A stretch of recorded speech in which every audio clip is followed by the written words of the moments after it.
Donc dans cette vidéo, on va s'attacher aux évolutions du moteur, aux différentes mises à jour techniques de celui-ci, aux projets d'évolution autour du moteur liés notamment à des initiatives qu'on appellera Labs et également à l'offre cloud.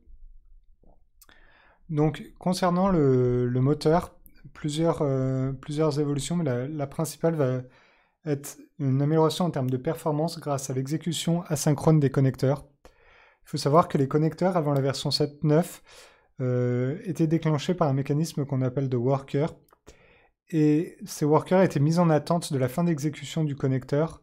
Ils étaient bloqués jusqu'à la fin d'exécution de ce connecteur. Et ces workers sont en charge du lancement de l'exécution des connecteurs, mais aussi des opérations définies dans les processus Bonita et de différentes tâches. Donc s'ils étaient monopolisés par l'exécution d'un connecteur qui pouvait être lent, ils n'étaient plus disponibles pour effectuer d'autres étapes, même s'ils étaient simplement en attente, s'ils ne réalisaient pas de traitement. Donc en version 7.9, le worker va déclencher l'exécution du connecteur, mais le connecteur va être exécuté de manière asynchrone, indépendante du worker, et le thread du worker va donc être libéré et va pouvoir prendre en charge l'exécution finalement de d'autres tâches. Donc voilà, il y a des petits schémas pour illustrer un peu le fonctionnement. Donc avant 7.9, si on exécutait un connecteur, le worker déléguait ça au connecteur exécuteur qui lui-même déclenchait l'exécution du thread pour le connecteur. Et le worker était bloqué jusqu'à l'obtention du résultat du connecteur. Au cas où le connecteur, l'exécution était longue, voire dépassait le timeout géré par Bonita pour ses exécutions, c'était au worker en fait de gérer l'annulation du thread qui était en train d'exécuter le connecteur Bonita. Donc maintenant avec la 7.9, le worker va demander l'exécution au connecteur exécuteur et être immédiatement libéré de cette tâche. L'exécuteur va ensuite déléguer l'exécution au thread et c'est lui qui va exécuter toute la logique du connecteur. Donc dans le cas où on a cette fois un timeout sur cette exécution, le worker, comme dans le cas précédent, sera immédiatement libéré et le connecteur exécuteur en fait aura planifié un thread dédié à l'annulation après timeout, et si ce timeout intervient, annulera le thread d'exécution du connecteur, donc tu tueras ce thread et fera la gestion liée à la mise en échec de ce connecteur. L'intérêt aussi de cette approche, outre le fait qu'on libère le connecteur, le worker thread pool, donc le WTP ici, d'une charge qui était pas nécessaire, il était monopolisé sur des durées plus longues que nécessaire. Ça va être de permettre d'optimiser en fait ces différents pools entre les workers et les connecteurs pour les optimiser de manière indépendante. Et donc ces workers seront plus en attente, donc leur usage est optimisé, on libère des ressources. Ça veut dire que maintenant, normalement, on va pouvoir voir un bénéfice immédiat à l'augmentation du nombre de workers dans le cas où une plateforme commencerait à être surchargée. Il faut noter qu'il y a toujours un impact important du nombre de connexions à la base de données disponible en termes de performance sur le moteur et de sa capacité à réaliser des traitements. Il pourra toujours être en attente éventuellement d'une connexion à la base si ce dimensionnement n'est pas fait de manière appropriée.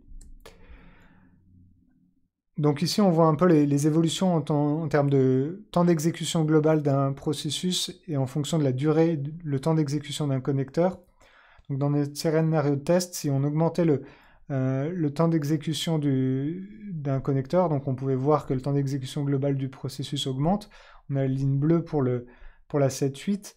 Et en fait, on avait beau augmenter la dimension du connecteur thread pool, on était toujours sur les mêmes performances, alors que maintenant on voit en 7.9 que cette augmentation sur ce pool de connexion va avoir un impact bénéfique et réduire le temps d'exécution global.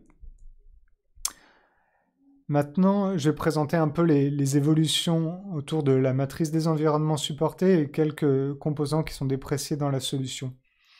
Donc la principale nouveauté dans cette version 7.9, ça va être le support de Java 11. Alors il faut bien noter que la version est supporte toujours Java 8, mais on supporte également Java 11. Donc il est possible de déployer ce Bonita 7.9 sur les deux environnements, aussi bien l'un que l'autre. Le produit est toujours compilé en utilisant Java 8. Donc voilà, la chaîne interne de Bonita est toujours avec du Java 8. Par contre, pour les développements réalisés avec Bonita, il est tout à fait possible d'utiliser les fonctionnalités de Java 11, moyennant que la machine virtuelle utilisée pour déployer la plateforme est une machine Java 11. Il faut savoir que sur cette version de Java, certaines fonctionnalités ont pu être retirées, qui étaient précédemment dépréciées, et donc il peut y avoir des incompatibilités avec du code qui avait été développé pour Java 8. On a notamment des librairies qui sont utilisées pour les connecteurs, comme les connecteurs web service, email, CMS et Twitter, qui ne sont plus compatibles dans les versions qui étaient utilisées avec Java 8. Donc il a fallu procéder à des mises à jour de ces dépendances et donc à des mises à jour de connecteurs Bonita. Et donc pour ces connecteurs qui ont des nouvelles versions pour être compatibles avec Java 11, il y a pour cette version de Bonita une migration automatique des connecteurs qui sont utilisés par les processus vers ces nouvelles définitions compatibles Java 11. Par contre, si vous avez du code personnalisé qui s'appuie sur des librairies incompatibles avec Java 11, dans ce cas-là, ça va être à vous de mettre à jour le code ou les librairies dont dépend le code pour s'assurer de l'exécution avec Java 11. En termes d'environnement supporté sur les bases de données, les systèmes d'exploitation, il y a eu des mises à jour d'effectuer. Donc maintenant, la base de données Oracle pour la 7.9, c'est seulement la version 12 qu'on supporte. Pour PostgreSQL, on est passé à la version 11. Ça apporte des améliorations de performance, notamment par rapport à la version 9 qu'on supportait précédemment. MySQL 8 est supporté en standard, donc c'est la dernière version de MySQL. Au niveau SQL Server, il n'y a pas de changement. En termes de système d'exploitation, une mise à jour sur la version de Ubuntu, c'est la 18.04, donc toujours les versions long term support qui sont prises en charge par Bonita. Red Hat en version 7 et Windows Server 2016, donc c'est inchangé. Concernant MySQL, une petite note, c'est que MySQL 8 recommande l'utilisation en termes d'encoding pour stocker les données de type texte du UTF-8 MB4. Bonita supporte actuellement seulement le MB3 lié à des contraintes au niveau des index et de leur dimension. MySQL supporte des index de taille limitée. Donc pour ces points de vue-là, je vous invite à vous reporter à la documentation sur la configuration de Bonita avec MySQL. Une autre évolution interne, mais qui a son importance, c'est l'évolution autour du Transaction Manager qui est utilisé dans le bundle Tomcat, donc le gestionnaire de transactions.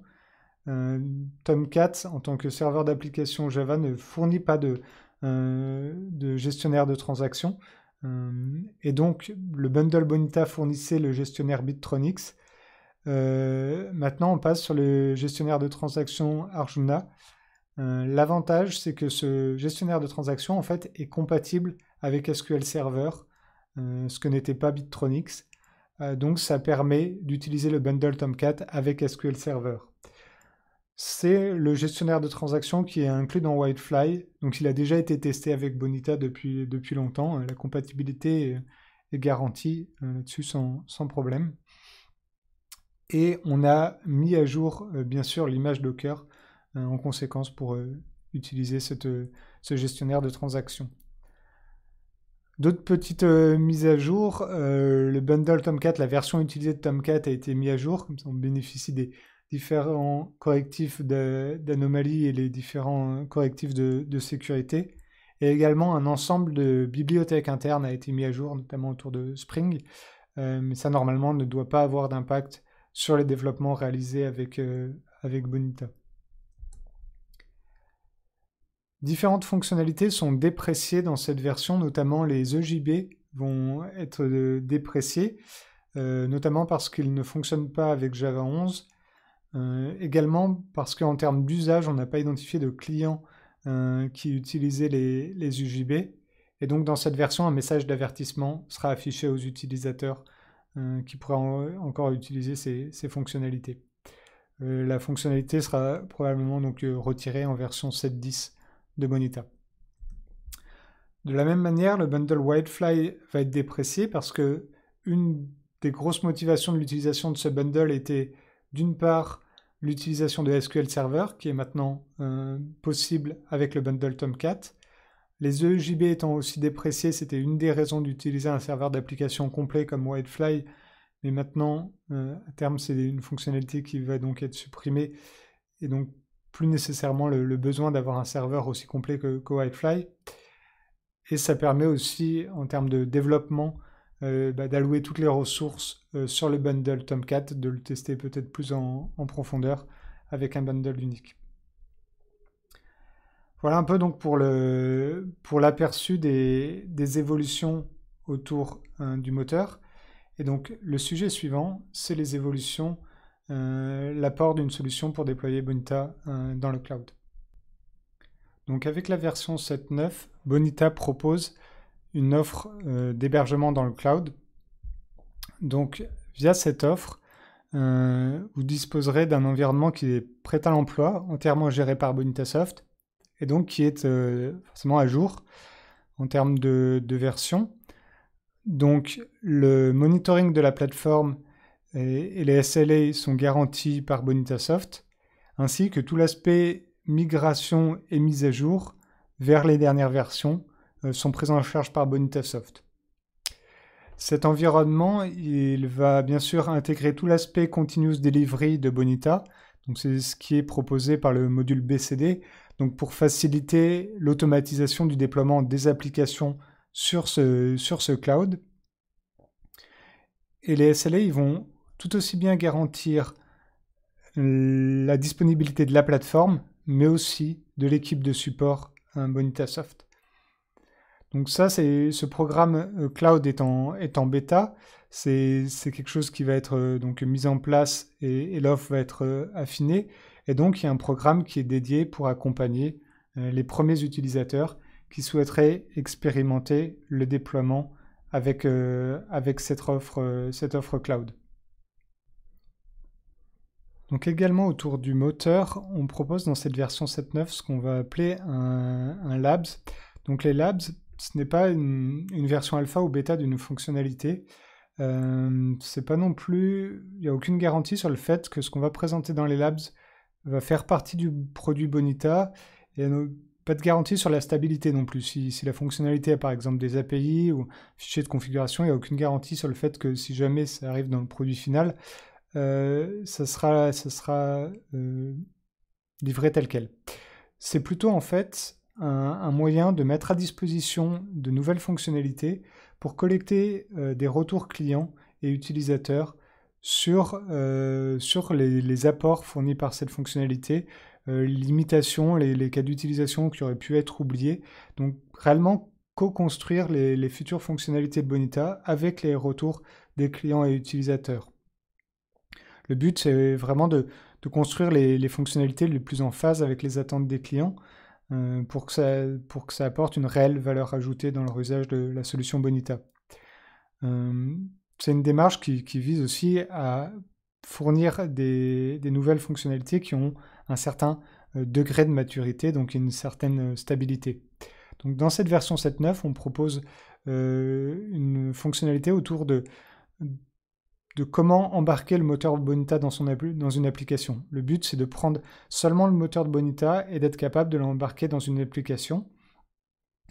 Donc c'est-à-dire le moteur, mais sans les interfaces web, sans nécessité de serveur d'application. C'est vraiment un moteur en mode isolé, vraiment une brique technique qu'on embarquerait dans son application. Donc pour cela, dans ce Labs, on propose deux options. Il y a une version standalone qui ne requiert pas de dépendance tierce. Et il y a aussi une version qui s'appuie sur le framework Spring, donc via Spring Boot, et donc qui va faciliter encore plus l'intégration de Bonita dans son application. Donc il y a une documentation détaillée à ce sujet qui est disponible en ligne et qui vous guide dans des exemples sur comment mettre en œuvre ces fonctionnalités.